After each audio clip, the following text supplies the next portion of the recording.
The sun beat down on the valley of Elah. It was a place caught between two armies, a silent witness to a standoff stretched for 40 long days.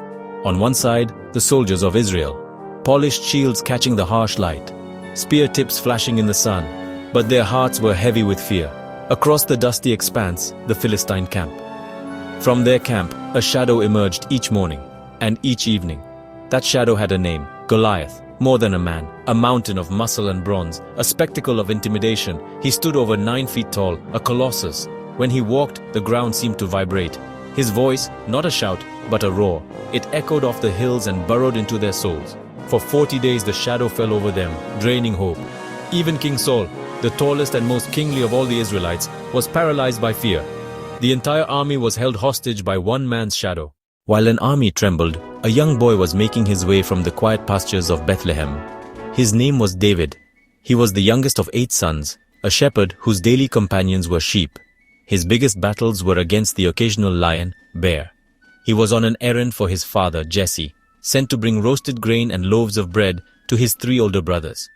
He found his brothers and gave them the food from home and to bring back news of how they were faring. And just as he was talking with them, the champion emerged once more.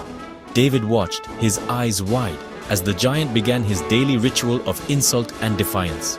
The booming voice of Goliath echoed across the valley, shouting the same challenge, the same taunts against Israel and their God.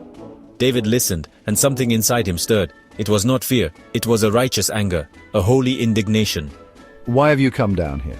He was not there for the spectacle of war. He was there because his spirit was troubled by the dishonor being cast upon his God. Reports of the boy's questions moved quickly. They reached the ears of King Saul. "Let no one lose heart on account of this Philistine," David said. "Your servant will go and fight him." King Saul, moved by this young shepherd's incredible faith, finally relented. In a last-ditch effort to give David a fighting chance, the king offered his royal armor. Saul's servants began to dress David in the heavy gear. He tried to walk. It was an awkward and clumsy effort. The armor was too big, the armor was too heavy. So, with quiet determination, he began to take it all off, piece by heavy piece.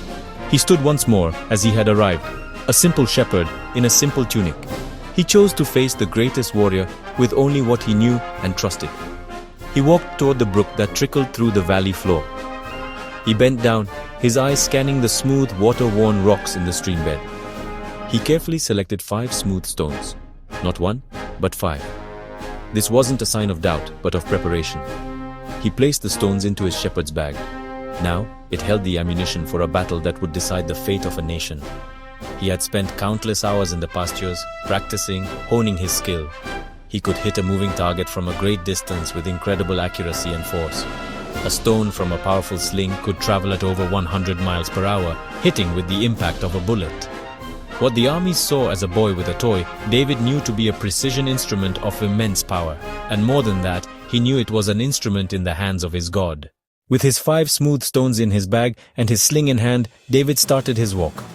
He left the protection of the Israelite lines and began to move toward the center of the valley. Every eye was on him. A hush fell over the thousands of soldiers on the hillsides. As David drew closer, Goliath got his first good look at Israel's chosen champion.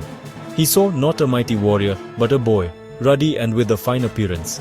"Am I a dog that you come at me with sticks?" The giant began to curse David by his Philistine gods, calling down curses upon the boy who dared to face him.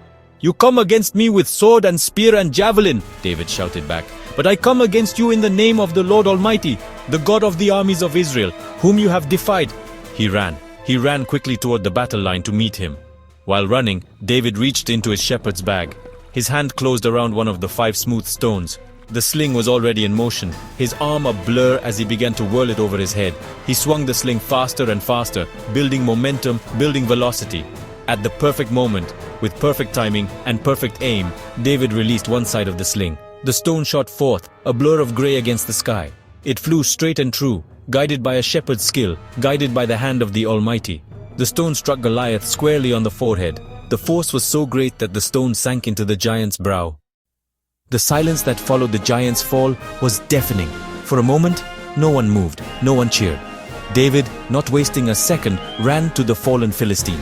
Standing over the body of his defeated foe, he used the giant's own weapon. He cut off his head, sealing the victory beyond all doubt.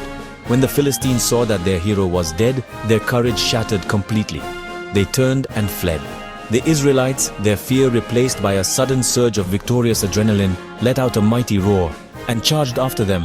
The story of David and Goliath is more than just a historical account of an unlikely victory. It is a timeless lesson etched into the pages of history for you and for me. We all have giants in our lives. Your giant may not be a 9-foot Philistine warrior. Your giant might be a diagnosis from a doctor, a mountain of debt, a failing relationship, a crippling addiction, a deep-seated fear that holds you captive. Like David, you have a choice in how you face your giant. You can look at the size of the problem and be overwhelmed. Or you can do what David did. You can see the giant not through your own eyes, but through the eyes of faith. He ran toward his giant, not away from it, because he was confident in the power of the God who was running with him. Do not try to fight your battle with someone else's armor. The world will offer you its solutions: worry, anger, bitterness, denial. These are the heavy, ill-fitting armors of Saul. They will only weigh you down.